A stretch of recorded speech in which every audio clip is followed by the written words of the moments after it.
There we are.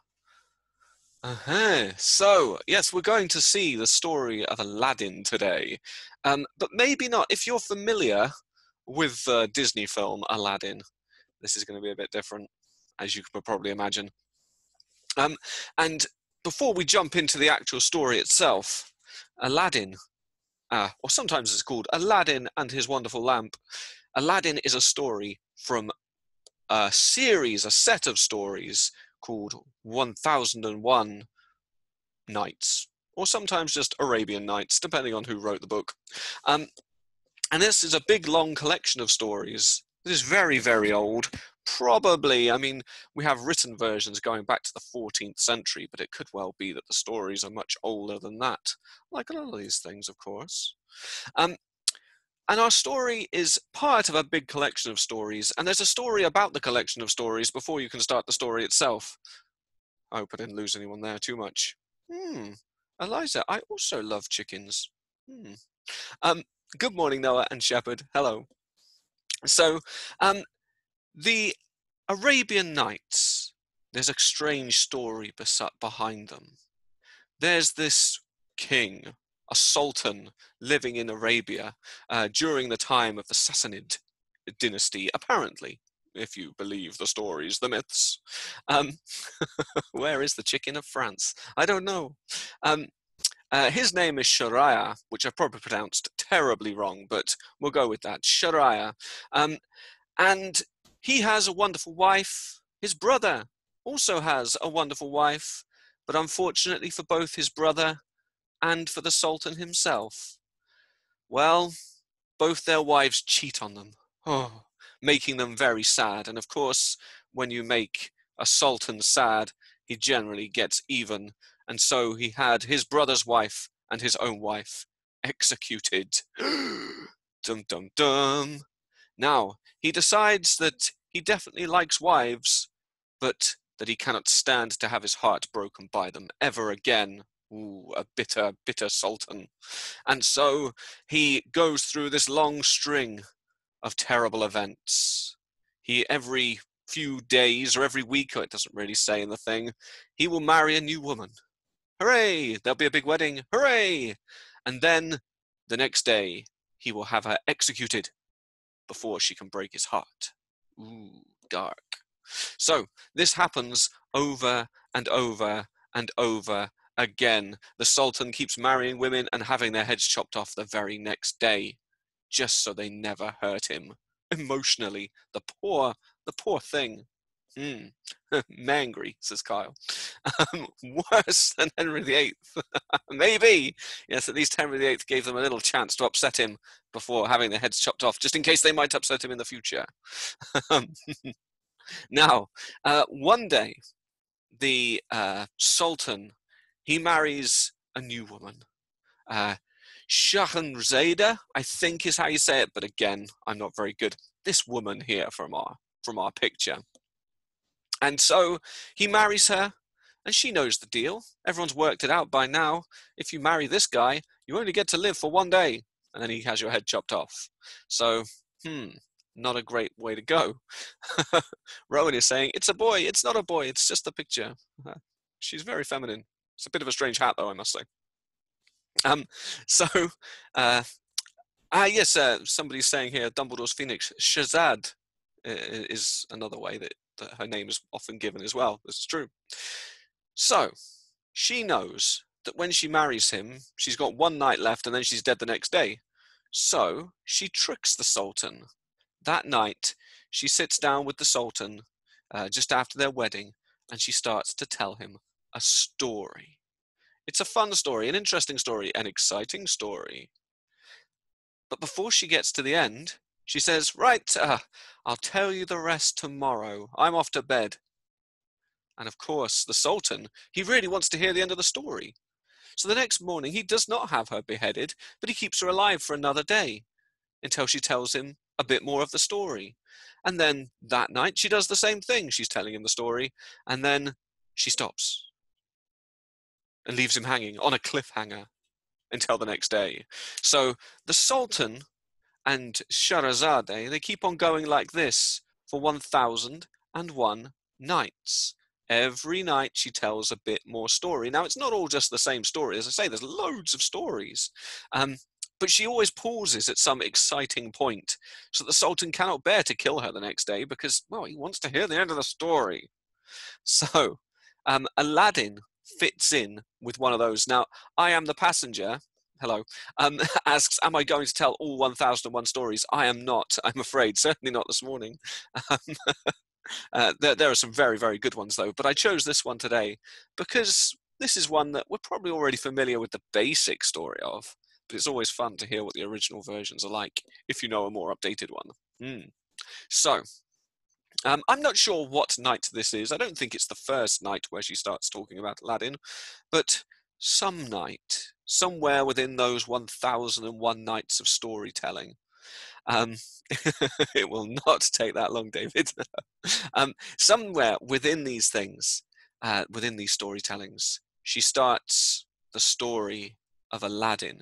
And now the story of Aladdin, although it is being told in Arabia, and to be honest, on the screen here I have an Iranian, a Persian picture, but the story itself is not set in the Arab world or the Persian world. Instead, it is set in China. Here we go. Here's Aladdin, young Aladdin. Ah. Now, Aladdin, this story doesn't start too well, to be honest. Aladdin is lazy. Yeah, he's a young man. He's got his dad is a tailor, Mufasa, and his mum is, a hard-working woman. Eliza's like, China? What? Who? Where? Yes, Aladdin comes from China. That's the idea. But Aladdin, as he grows older and older, he doesn't go and do what the other boys do, which is go and start getting jobs and bringing in some money or helping out around the house. Instead, Aladdin spends all his time out in the streets, playing with ruffians, being a ruffian himself, just roughing about like ruffians do. Oh dear. Now, this makes his father so sad. His father's constantly trying to get him to come and join him with the tailoring business or go and get a job emptying the bins or whatever, whatever the jobs are on offer in Beijing back then. But Aladdin won't do any of it. He just lazes around and annoys people and steals things. He's a terrible, terrible wastrel. So bad, in fact, that his dad dies. He just dies. His son is such a disappointment. It kills him. Pretty extreme, I reckon. And then Aladdin is left with just his mum. That's all. And she's not very happy because, well, he's responsible for the death of her husband, and he's still a complete waster, doesn't work, doesn't do anything useful, doesn't do anything kind. He's just, he's a nightmare. Yes, died of grief, Nico, but not because his son was dead, just because his son was a loser. Oh dear. It's not a good start for a hero in a story, is it? Killing your own dad because you're just too lazy. Oh.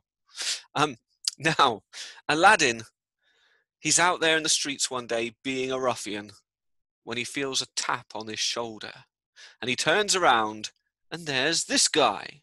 Ooh, a mysterious African gentleman. Ooh, all the way from Africa, which of course is a long way away from China. So it would have been pretty impressive, I suppose. Now, the guy says, you look exactly like my brother, Mufasa. He's like, yeah, do I? That's weird. He's like, where is your father? Aladdin says, oh, I'm afraid he died. Terrible accident, something to do with a crocodile, probably. He doesn't want to tell him the truth, of course. And this guy says, but you are his son. Aladdin goes, yeah, I'm his son. He says, I am his brother. Okay. Didn't know about you. He says, yes, I am his brother. I have been away in Africa for many years. And now I have come to see my brother, but, you tell me he is dead, eaten by a crocodile. Oh, no. At least I can come and visit you and your mother.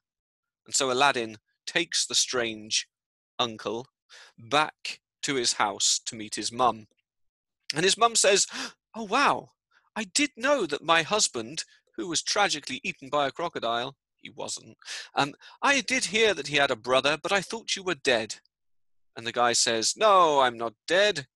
I'm here to, well, make amends with my family, and I'll start by helping out Aladdin." And so he takes Aladdin away, and he buys him fancy clothes, and he buys him nice food, and he even helps him to try and get a job. I mean, it seems like this is a pretty cool guy. I mean, it's weird that I've got an uncle that I never heard of, and he's been in Africa for the last, 40 years or something. That was his story anyway. Um, hmm. But, well, at least I got nice clothes out of it. This is going all right.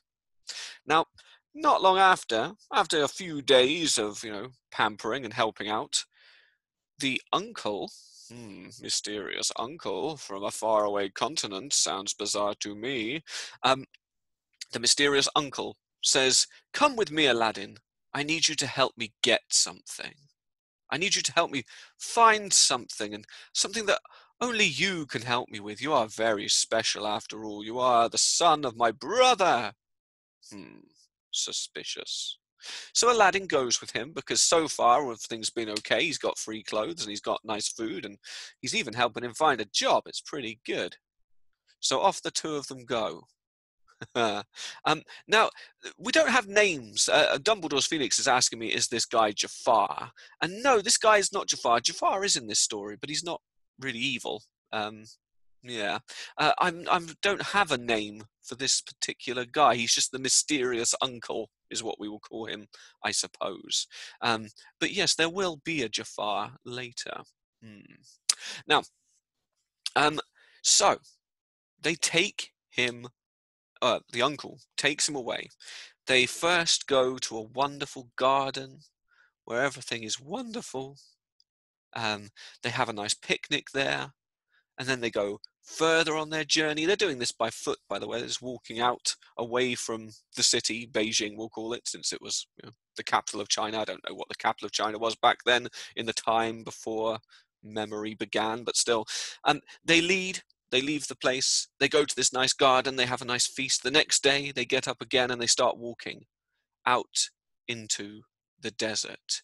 Bilal asks, "Can we give him the uncle? Can we call him Jeff?" Yeah, why not? Yeah, the evil Uncle Jeff. Uncle. Um, or Eva, we could call the Uncle Ben, couldn't we? Yeah. I think I've heard of that one before. So they go through the desert, and it's hot, and it's dusty, and Aladdin is tired, but his uncle Jeff seems to get more and more excited the further they go. It's as if he's nearly there wherever they're going. Eventually, when Aladdin is almost worn out completely, I mean, he's not used to trekking through deserts. We've already heard he's a lazy toe rag. But he does have ears, probably. Now, in they go to this place where there's two great big mountains in the middle of the desert with a little crack in between.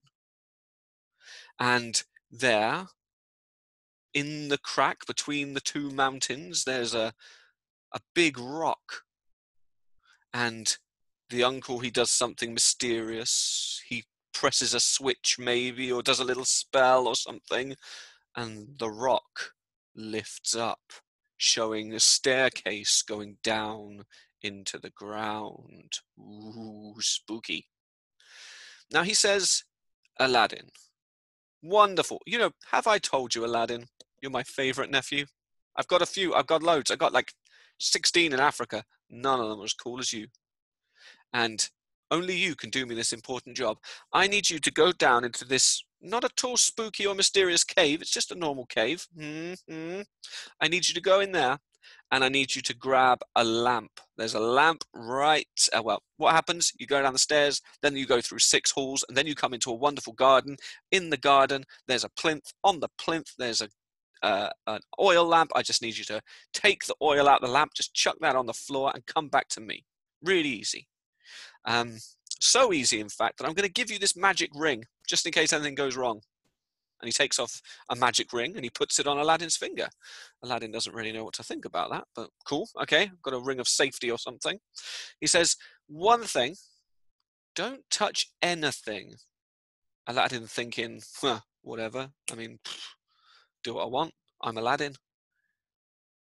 But the uncle says, "No, seriously, Don't touch anything. If you touch anything at all other than the lamp, you will just die. You'll just poof. You'll be gone. Dead, dead, dead, dead, dead. Now, Aladdin isn't quite sure whether he should trust his uncle here. I mean, sounds a bit far-fetched, touch things and explode, but whatever. So he decides that he'd better follow the advice and not touch anything else. So down Aladdin goes, down the dark, dark steps, into the creepy place, where, sure enough, he walks through 6 great big posh halls, out into a beautiful garden, and there in the garden is a great big plinth, and on the plinth is an oil lamp, and he takes the oil lamp and he throws the oil out. Well, that's pretty easy, thinks Aladdin. Not tricky at all. There's no monsters, there's no freaky creatures, there's no weird noises. He hasn't touched anything, but to be honest, it's not like anything's trying to touch him. He's got plenty of room to move around, so he feels fine about the whole thing. And so he goes back up the stairs. Now, as he's coming up the stairs, as he's about to leave the weird cave, I suppose. Oh, I am the passenger asks, is he allowed to touch the floor? I'm guessing yes, otherwise he would have been dead very, very quickly. Yes. So he's definitely touching the floor. I assume by don't touch anything, he means like the objects. Maybe there's like some funky objects hanging around, which he's not allowed to touch. Yeah. So just as he's coming out, up the steps, back into the, sunlight or whatever, his uncle says, now, throw me the lamp now. You must give me the lamp now. Aladdin says, hang on. What do you mean, give you the lamp? I don't want to give you the lamp. You seem to want this lamp too much. Why didn't you get the lamp yourself? He's like, no, you've got to give it to me. Aladdin says, fine, come and take it. He's like, no, you need to give it to me. You need to give me the lamp. Give me the lamp. Give me the lamp. Give me the lamp. But Aladdin says, no, I'm not going to give you the lamp. This is my lamp now. Now, his uncle gets so cross that he says, fine, keep the lamp forever. And he presses his button or does his spell, and the rock closes up on Aladdin before he can escape. And now he's stuck there. Poor Aladdin, stuck in some kind of luxury cave complex with only, well, a weird lamp and a magic ring. What is he going to do? This must be the end of Aladdin. No, says Rowan. So, Aladdin now is stuck in the cave, and he's stuck there for 2 long days. It's pretty dark down there. There's not much going on, but he does sort of wander around, and he forgets about the don't touch thing rule and just starts, there's lovely trees out in the garden where the lamp was, and he starts picking the fruit. But he can't eat it. It's too hard. Rubbish. So he puts it into his backpack or his pockets or whatever instead. 2 days of being completely bored. But on the 3rd day, he's getting, pretty weak. He needs food, he needs water, and he starts rubbing his hands together, and he accidentally, without realizing it, rubs his ring. Here we go. Now, here he is in the garden with all of its beautiful flowers and things, and here's what happens when he rubs his ring. Dun, dun, dun. Out of the ring springs a genie. Duh-duh. A great, big, hideous, scary genie. And Aladdin is like, oh no, there's a big, horrible, scary genie. And the genie says, doesn't really matter, I'm not that scary actually. Many people think that I am a fine and handsome genie. I think I'm quite fine and handsome. I think I've got style and grace. Aladdin says, but you've got great big horns and you're massive and you're scaring me. But the genie says, whatever. I am here to do whatever you say because I am the magic genie of the ring. Rowan's already asking, what about the lamp? The lamp? The lamp? Where's the lamp? No, it's a ring. This is the genie of the ring genie. Aladdin says, can you get me out of here? I would like to be out of here, please. Cha-cha. And the genie's like, yes, fine. Now, as I do this, I'd like you to notice how much grace I'm doing it with. Everyone says I'm a particularly fine genie of the ring. And he clicks his fingers, and poof, there they are, outside the cave, just stood in the desert again. And Aladdin He's got his pockets filled with very hard, suspiciously hard fruit from the garden, and, well, this old lamp, and his magical ring, which he's now feeling pretty good about. Um, Now, it gets a bit strange now, the story, because we've already established that Aladdin has a magic ring with a genie in it. Okay? But apparently, well, Aladdin's not going to make use of that much anymore. We might come back to him later. But for now, he just remember, he's got a magic ring, but it needs to go further than that, doesn't it? Everyone's asking about the lamp. Where's the lamp? Where's the lamp? What about the lamp? We'll get to that.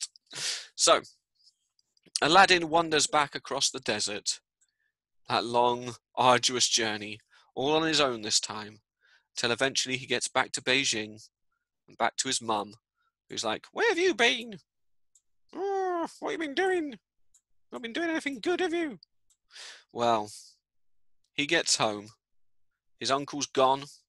No one's heard from him. Assumedly, he's disappeared back to Africa. And, well, Aladdin kind of goes back to his old life, to be honest. Not much going on. Now, a few weeks later, and again, he seems to have forgotten about the magic ring, to be honest, at this point. But a few weeks later, his mum comes home from wherever she's working that day, and she sees Aladdin lazing around again on the sofa or whatever he's doing. Oh, lazy Aladdin. She shouts to him, go and tidy this place up. Do some cleaning, do some dusting. And so Aladdin, he goes out, he goes around the house and he starts dusting things. And he picks up, some candlesticks and he half-heartedly dusts them because he's lazy.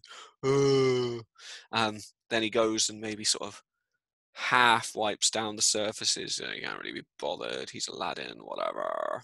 And then he comes up to the lamp and he gives that a little rub, and whoomph, out of that lamp comes another hideously frightening genie. Da, da, da, da, da, da. The genie appears before him and says, "Hello, I am the genie of the lamp, way better than the genie of the ring." Aladdin's like, I remember there's a genie in my ring. Maybe I could have talked to him sooner. "No, don't worry about that," says. "It is not Will Smith, I'm afraid, MP Shadow Girl." Sorry, Nico. The genie says, "I am here to follow your commands." He might even say something as cliched as, "Your wish is my command." But either way, the genie makes it known that whenever Aladdin rubs the lamp, cool things will happen. So Aladdin says, "Okay, me and my mum are hungry. I'd like you to go and get us a feast, please." And the genie disappears. And then the genie comes back with a great big feast. Oh yeah, not like one of those, not like an ice cream, not a feast ice cream, an actual feast with loads of different dishes and nice cool stuff. I am the passenger ask how come he's not blue. He may have been blue. We don't know, to be honest. There are lots of pictures of genies. Some of them are quite frightening and blue. Some of them are less frightening and not so blue. But in the original, the genies aren't like, you wouldn't want to hang around with it. You wouldn't want to hear it sing a song. You wouldn't want to have deep conversations with the genie because it's a horrible monster. But there is a benefit to this. You'll have noticed, or you might have noticed, that there's no limit on the amount of wishes from these genies. Yeah, if you've got the lamp, you get infinite wishes. It's just how it works in this story. Aladdin, at times, I do wonder why he doesn't use the genie more, but anyway, we'll see as we go through. So, the genie has bought a feast. Aladdin and his mum sit down and they eat that feast, and it is wonderful. And over the next few weeks, they have a wonderful time. Everything is perfect, whatever they want. Aladdin rubs the lamp, up pops the genie, goes and gets it. Now, Aladdin does keep this a secret from his mum. He doesn't want her to know where the magical genie powers are coming from, but, she doesn't ask too many questions. She's just glad that he's no longer Aladdin. This is a complete waste of space. And at least he is, he's contributing, bringing in money, all this kind of stuff. Now, a few weeks of this goes by, and then through the streets of the town of Beijing, as we're going to call it, come guards from the king, or the emperor, I suppose we should say. Rowan asks, what time is it? We don't know. I mean, it's a very, very old story. Who knows in exactly how far it goes back, I suppose. Although, interestingly, the Aladdin story wasn't in the very original 101 1001 Nights, because it was later added by somebody else. But still, it seems like a pretty old story, probably. Grace is saying, actually, the time is 9:30. There you go. Either way. So, um, yeah, the guards from the emperor, they come around the city and they tell everyone must stay inside today. Everyone must close their doors today. Everyone must shut their windows today, because the princess is going to be parading through the streets. And you people, you normal people, are not worthy of seeing her. So you stay inside, you stay off the streets, you keep your windows closed. You got it? And that's the law. So everyone in Beijing shuts up their houses and their windows, and they wait inside until they're given the all clear. Now, of course, Aladdin, he does not do this. He peeks. He keeps his window open just a crack, and he waits there all day with his beady eye looking through the crack to wait and see the beautiful princess come along. And my goodness, as she comes along, she truly is the most beautiful woman he has ever seen. And he has seen more than 6 women. Dum, dum, dum. Plenty more than that. So, he falls madly in love with this princess who he's never met. But he has seen her from a distance through a crack in a window, so it's okay.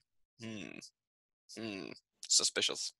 Now, um, once she has gone by, and the guards have come round to give the all clear, everyone can leave their homes now. Yeah, she's gone. Blah blah blah. He says to his mum, "I want to marry the princess. I will not stop before I have married the princess. She will be mine." Now, Dumbledore's Phoenix asks, how old is Aladdin? We've got to imagine he must be a young man, yes, but certainly not fully grown.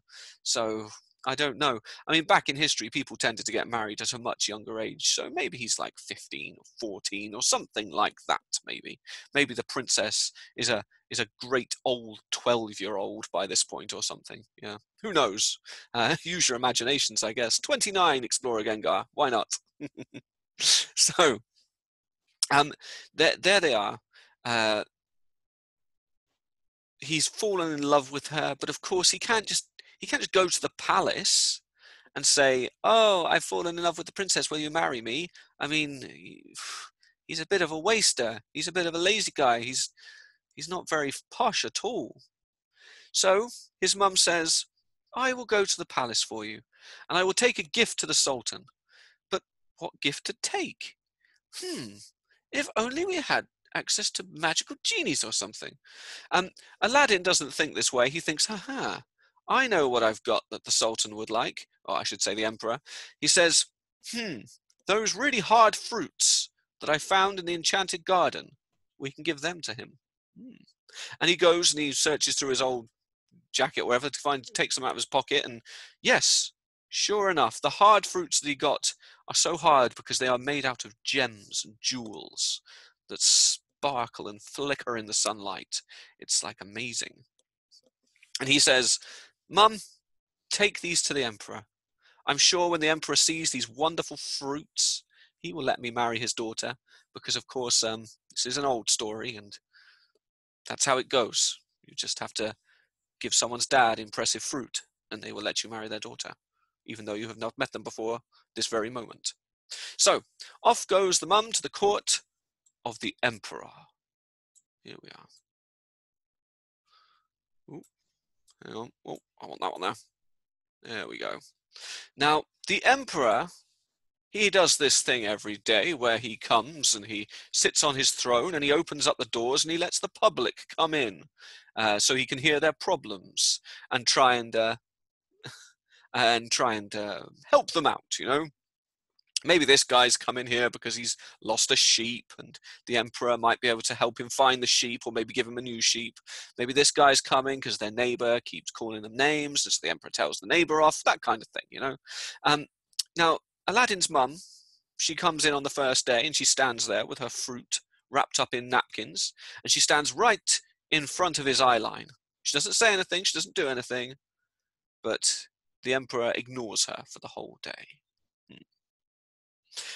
Yes, a note here from I am the passenger. I mean, yes, his mum doesn't seem to be shocked that he's got some extremely expensive, extravagant fruit, but maybe she's learnt to deal with it by now. I mean, he keeps bringing her feasts and stuff, so she must just think he's magic, I guess. Bit weird. And I also don't know what she thinks happened to the uncle. I mean, he's just gone. Has she not questioned this? It's all a bit mysterious, but there you go. Now, the emperor ignores his mum for the first day, then the second day, and the third day. The fourth day, the emperor does some more ignoring. Day 5, ignores a little bit harder. Day 6, still on the ignoring train. But day 7, finally, the emperor looks at this woman and says, "Who is this woman? She has been standing in front of me, holding a napkin for a week now. That's weird. Woman, come forward and tell me what you want." I don't know why it took a week for this, but whatever. So she comes forward and she bows down low and she says, "My emperor, I know this is a cheeky question, but I have a son who is deeply in love with your daughter. He wants to marry her. He wants to marry the princess." And he says, "Oh, well, I would need some kind of wealth before I allowed her to marry just anyone." And so the woman, Aladdin's mum, she opens up the napkin and she says, Look at my beautiful sparkly fruit."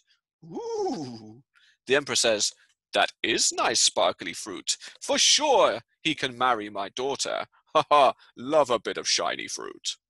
Now, everything would have gone smooth from here on out if the king's vizier, the emperor's sidekick, Jafar, and this is where Jafar comes in, he turns to him and he says, "No, oh, my emperor, please don't sell your daughter so lightly. My son would like to marry this beautiful princess. Um, Give me 3 months. Give me 3 months to find something as precious as this fruit. And if I can find something that is better than the fruit, will you let my son marry the princess?" The emperor says, sounds good. I'd take the fruit and possibly something better. Okay, woman, you can marry my daughter, or your son can marry my daughter, in 3 months, if this vizier, Jafar, has not come up with a better present. Be gone. And so Aladdin's mum goes home, and all she and Aladdin can do for the next 3 months is wait. Now, the waiting, especially for Aladdin, is long and hard. And I suppose there's a good point to this, but he doesn't have to wait 3 months, which is good. Because after 2 months, Aladdin is walking around the city and he starts to hear the news. People are whispering about it. The town crier is crying about it, not in a sad way, but in a shouty way. And he hears that the princess has been engaged to Jafar's son, because after but 2 months, Jafar had found a prize better than the sparkly fruit. I don't know what, use your own imagination, maybe a giant cream horn, or a chicken that can sing songs. I don't know. He found something amazing. And the princess and Jafar's son are going to be married that very next day. Fingers now are saying Aladdin could get more jewels from the lamp. This is true. Or sparkly cakes. Yeah, why not? Oh, a golden gemmed unicorn. This sounds nice. Good ideas, people. Now, Aladdin is very sad. And he thinks, what about the genie of the lamp? Maybe that could help me. Oh yeah, I remember again. I've got a genie that gives me infinite wishes. Probably could have used that over the last 2 months, but I didn't. So, Aladdin goes and he rubs the lamp. And he says, "I want you to go and get the princess and the prince, and I want you to bring them back to my house in their bed, because that wouldn't be weird." And sure enough, at midnight, the genie pops out of the lamp, clicks his fingers, and all of a sudden, the princess and her new husband are brought and just appear in Aladdin's house in their bed. Aladdin grabs the new husband of the princess and he shoves him outside the house and he says, You stay out there all night." And then Aladdin gets into bed with the princess and they both go to sleep. Now, obviously, the princess is a bit scared by this. She's like, where am I? Where is my house? What have you done with my husband? Why is he scratching at the door like an angry cat? Ah! It is messed up. It is messed up, Grace and Ori. It is messed up indeed. Now, the next, as the sun rises, the genie clicks his fingers again, and the husband, Jafar's son, and the princess, they appear back in their own bed, in their own room, in the palace. But, well, the husband is really tired because he's been stuck outside all night, scratching at the door like an angry cat. Whereas the princess is just like, what is going? This is horrible. It's some kind of nightmare. They go about their day as normal. But the next night, at midnight, the same thing happens. Aladdin, he sends his genie, clicks his fingers, boom. In comes the bed. In comes the husband and the wife. Aladdin picks up the husband, chucks him outside the house. You wait there. Then they go to sleep together. And then the sun rises, and they disappear back to the palace. It's all very strange. Now, this second day, the husband, he goes to the emperor, and he says, I am terribly sorry, emperor, but I cannot stay married to your daughter. The emperor says, why not? Is she really annoying? I always suspected she was really, really annoying. I tried not to mention it because I didn't want to upset her, but yada, yada, yada, yada, yada, always talking about something, always making those weird noises. No, it's not that. It's not that at all. The princess is lovely, he says. I love her very much. Unfortunately, every night, every night we seem to get magically transported to this weird guy's house, and then I get kicked outside and I have to scratch at the door like an angry cat all night. And I don't think I can live like this. I can't live. It's just too weird. It's too weird. I want a divorce. And so the emperor agrees. And instead of marrying Jafar, the princess now marries Aladdin. Here's our picture of the princess and Aladdin. And they get married and they fall in love. Now, it's not that simple. It's all right falling in love. This is what happens. Now, I'm not quite sure. I've read a couple of versions of this story. I'm not quite sure why she's happy to marry him after she must know that this is the guy who keeps magically moving her to his house, then getting into bed with her and freaking her out. I mean, she must know it's the same guy, yeah? But she doesn't seem to. Or maybe she just does whatever her dad says. I don't know. But all we need to... Yes, he is playing the lute, yeah, in this picture. Something like the lute, I don't know. It's probably some kind of Asian instrument with a different name. But yeah, something like that. So, yeah, they fall in love. That's what we need to know, okay? I don't know the hows, the wherefores, or the whys, but they do. They love each other very much. And Aladdin uses the genie of the lamp. Eloise says that she thought there were only 3 wishes. No, infinite wishes with this one. He doesn't use them as often as I would, but infinite wishes is what he's got. Yeah. So he rubs the lamp and he asks for a beautiful palace, which is almost perfect. He says, I want a palace that is so wonderful that everyone would just be amazed by it. I want it to have all the latest features, like inside fountains, and a lion pen, and monkey cages, and those little lights that change color. I want those. But, says Aladdin, I want you to make it perfect except for one window. I want you to leave one window completely bare, please. And so the genie does this, makes this beautiful palace. It's amazing. Except for the one window, which isn't there. Now, Aladdin invites the emperor to come and visit him and his new wife, the emperor's daughter, in their own palace, which the emperor can see outside the window of his palace. And the emperor is amazed. He says, how did you manage to build such a palace so quickly? I mean, it literally took you no longer than that. Aladdin says, I've got some really good architects. They're really amazing, and some workers. I've got this one guy. You'd be amazed at how fast he can lay bricks. It's amazing. It's really incredible. They're a brilliant team. The emperor just kind of goes with it. I mean, whatever. But Jafar whispers in the emperor's ear, "You want to watch this one? There's something magical going on." Jafar is suspicious, as you would be if your son married the princess and then was shoved outside twice a night to scratch at the door like an angry cat.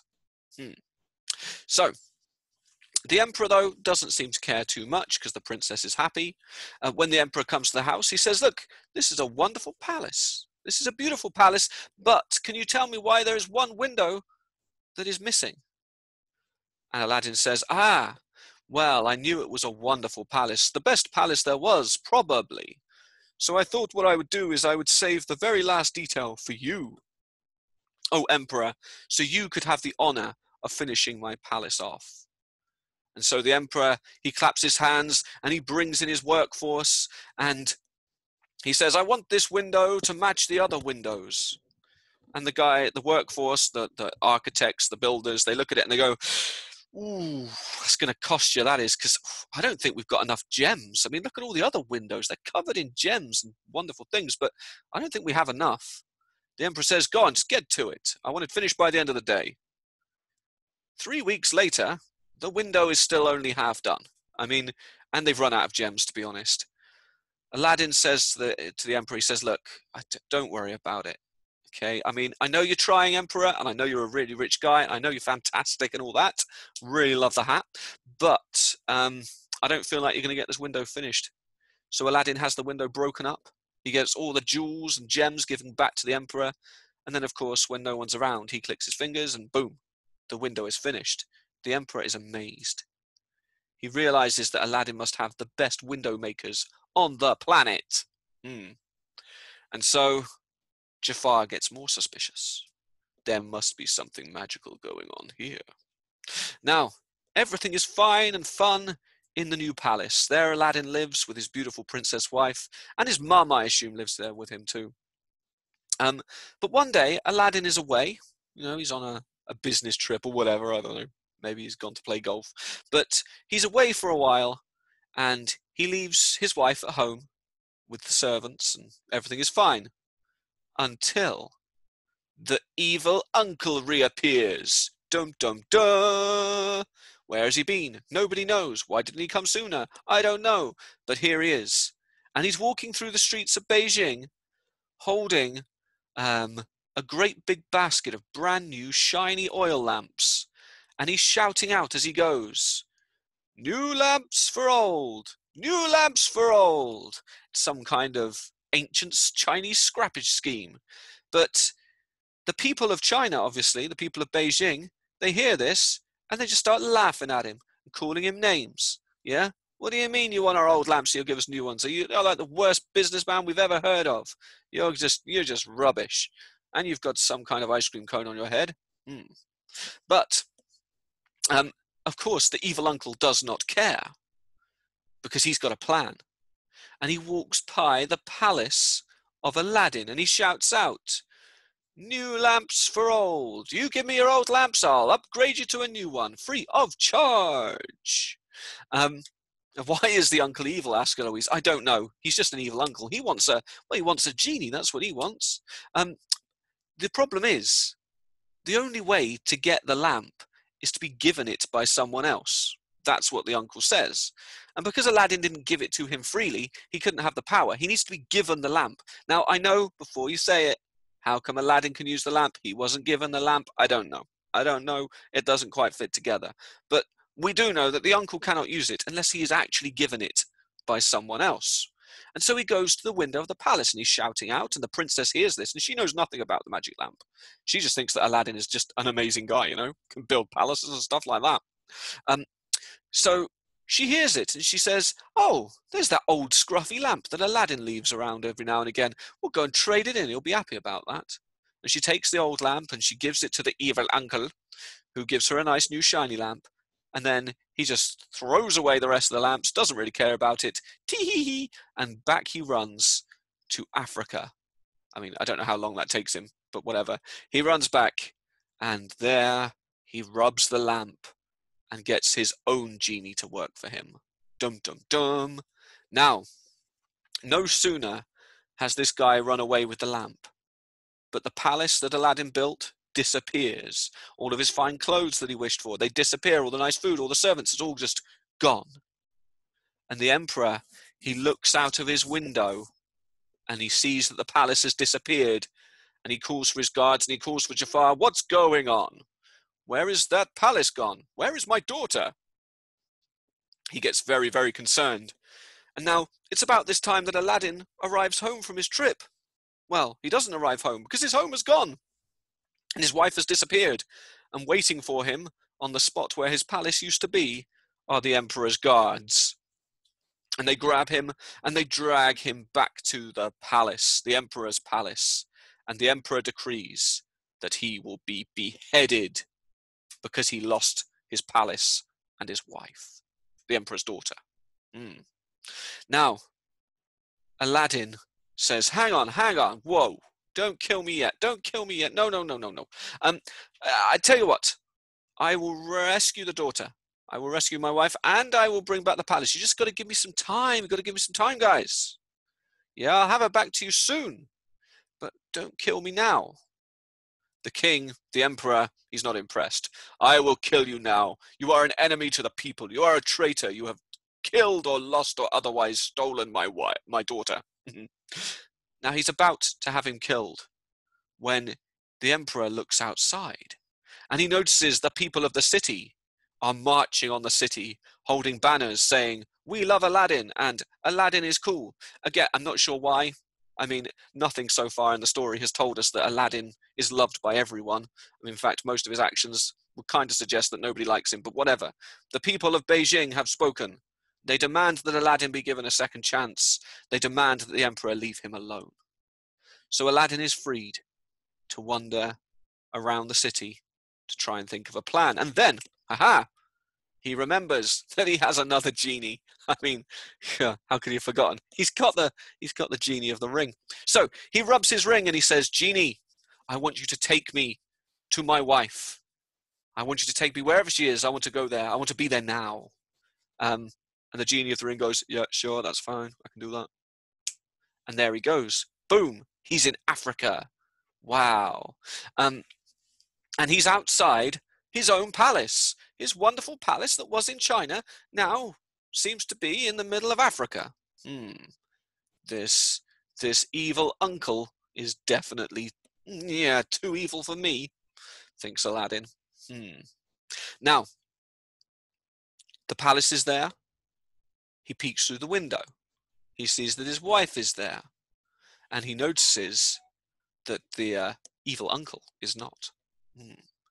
"Psst," says Aladdin. "Come here." And his wife turns around and is so happy to see him because she loves him so very much, although we have no reason for this in the whole story. Whatever, she loves him. She comes over and she says, "Aladdin, oh, you've come to rescue me." "Shh," says Aladdin.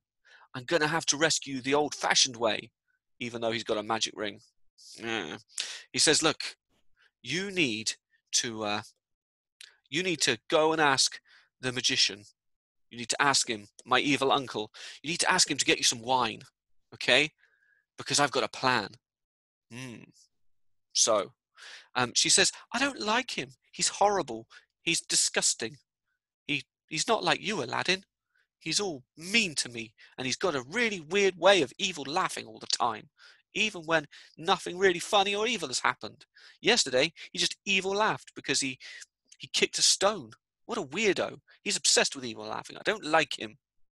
He says, "Look," says Aladdin, "you've got to pretend. You've got to pretend that you've fallen in love with him. Only then will he go and get you what you want." Okay. So in comes the evil uncle. "Hello, I am the evil uncle." Oh, I do like to evilly laugh. And the princess says, "Oh my goodness, I'd never noticed before just how wonderful your evil laugh is. Oh, I feel like I've fallen quite in love with you." And he says, "Oh, brilliant." And she says, "Oh, wouldn't it be nice if we had some real African wine to drink?" He says, "Ooh, but we've got a palace full of Chinese wine." She says, "Oh no, I love you so much and you're African, and so the African wine must taste so much sweeter." He goes, "Oh, okay, I'll just go out the back and get some." And he leaves to go and get his African wine. Now, up pops Aladdin again at the window. "Psst, take this. I found this load of poison. I don't know where. It must have been in my pocket the whole time, or maybe I asked the genie. I don't know. But I have poison now." And he gives the princess the poison, and she carefully tips it into the glass or the cup, I should say, that the evil uncle is using. Now, in comes the evil uncle. He unpops the bottle of African wine and he pours her a big glass and he pours him a big glass. He doesn't notice the poison in there, of course. And he says, "Before we drink, I am prepared a speech." A speech that will tell you how much I love you and how beautiful you are. And the princess says, "Save the speech. Let's drink the wine. Come on. I don't want to hear it. Come on. You can tell me the speech afterwards." No, no, no, no, no. And so the evil uncle, he picks up the wine, he drinks it down, and instantly collapses down, dead. There he is in the background there. "Oh, I'm dead. There must have been something in my wine." That's an evil laugh turning into a death rattle, but whatever. So Aladdin comes in and hugs his wife. Hooray! The two of them have been reunited, and now they can live happily ever after with no one bothering them. They've got the lamp back. Aladdin clicks his fingers. The palace arrives back in China. Everything is fine. It's just a wonderful ending for a story, or at least it would be, if the evil uncle didn't have an evil younger brother who's way more evil and way more tricksy and way more sly. Now, this guy, the brother of the uncle, we'll call him the uncle brother, he decides that he wants revenge for the death of his older evil brother. So he finds his way to China. He finds the palace of Aladdin and his wife, the princess. And he comes up with a plan. He's going to get his way in there. He's going to get his way into the palace. He's going to take that lamp. He's going to kill that Aladdin. He's going to take his ring. He's going to marry the princess. And then he's going to do an evil laugh. Yeah. Now, he is a master of disguise, is this guy. And so, with a little bit of fancy makeup, a little bit of African magic, a little bit of, well, to be honest, good sewing skills, he dresses himself up as a holy woman called Fatima. And Fatima, she's not really Fatima, she's the evil brother of an evil uncle who was not really an evil uncle. Oh, it's so confusing. But Fatima comes along and knocks on the door of the palace and says, "Hello, I am Fatima, definitely a woman called Fatima. Yes, that is me. Oh, yes. I'm quite famous around these parts. You've probably heard of me." Aladdin's like, "What? Who? I don't think I've heard of you, Fatima." And the princess is like, "Oh, wow, a mysterious holy woman called Fatima. Wonderful. Bring her into the palace. She can live here and be all holy and stuff." Suspicious. Okay, fine. If you want a Fatima, you get a Fatima. I love you, princess. And so in comes the evil Fatima, who is not called Fatima. In fact, is a different name, but we don't know the different name because he's just the brother of an evil uncle who wasn't an evil uncle at all. He starts living in the palace. Now, this is a tricky situation. Fatima's there every day, watching, spying, trying to figure out where the lamp is, trying to figure out how to kill Aladdin, trying to figure out how to steal the princess, being all evil. That's what he does. "Oh, he is called Phil," says Eloise. "Or maybe Dave," says Captain Toad. There you go. Dave, why not? Yeah, evil. Oh, no, I'm so confused. He's there every day trying to find a way to get what he wants. Now, he decides that the best thing to do is to try and get more power. And so he tells Aladdin, this is Fatima. Fatima tells Aladdin, "Oh, wouldn't it be a blessed thing? Wouldn't you be holy and blessed and wonderful and happy forever and ever and ever if only you had a rock egg?" "A rock egg? What's a rock egg?" he says. "Why, the rock is the fantastical, magical, massive bird that is so big it can pick up heffalumps with its one claw and an oxen in the other." Whoa, that's a cool idea, says Aladdin. And the princess hears this and she becomes obsessed. "I want a rock egg. I want a rock egg. I want a special rock egg. I want the egg of a rock. I want to catch the egg. I want a little rock chick, which would be about as big as a horse, and I want to ride it around. And then when it's a big rock, I could just live with it all day. It would be wonderful. She's obsessed. She can't stop thinking about anything else. So Aladdin, after a little while, a few days of his wife asking for a rock egg, he decides, okay, I will get you a rock egg. And he goes into, a secret room, and he gets his lamp, and he rubs his lamp. Hello, I'm the genie of the lamp. What do you want?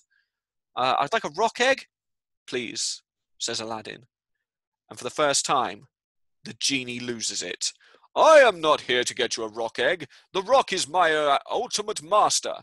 If I got you a rock egg, I would have to die. I'm not doing it. And he gets really angry. And Aladdin's like, oh no, okay, I'm sorry, I didn't know it was such a sensitive subject. I won't ask for rock eggs again in the future. But the genie says, oh, don't worry about it. I can tell that it is not you really asking for this, but that evil guy who's in your house dressed up as a holy woman. What? Says Aladdin. What evil guy in my house that's dressed up as a holy woman? Do you mean Fatima, the absolutely genuine holy woman? He says, yeah, seriously, Aladdin. I mean, it's obviously... she has a beard, dude. Okay, says Aladdin. And so Aladdin goes out of the room, says goodbye to the genie. His wife says, have I got a rock egg? He says, no. Fatima says, oh, but you need to get a rock egg. And it's at that point that Aladdin takes out a sword and stabs the holy woman straight through the chest. Kaboom. As he stabs her, the magical illusion, it wasn't particularly magical, I mean, dude had a beard, but the magical illusion fades away, and they can see that this is no holy woman called Fatima. This is some kind of guy who looks like a slightly younger version of the evil uncle. Too late to question him. He is now dead. And it is at this point that Aladdin and the princess, and I guess Aladdin's mum, can now live happily ever after. Hooray! Yay! There you are. Thank you very much, guys. That's the story of Aladdin, the original one. It's a bit of a strange one, isn't it? They're all a bit strange. What am I saying?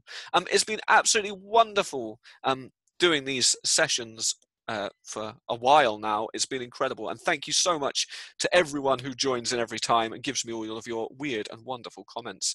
I've enjoyed it quite a lot. And hopefully I'll see some of you again in September for something slightly different. So yeah, thank you. Have a wonderful summer. Have a wonderful August. And yeah, I'll be back in September to do some more stuff. Bye.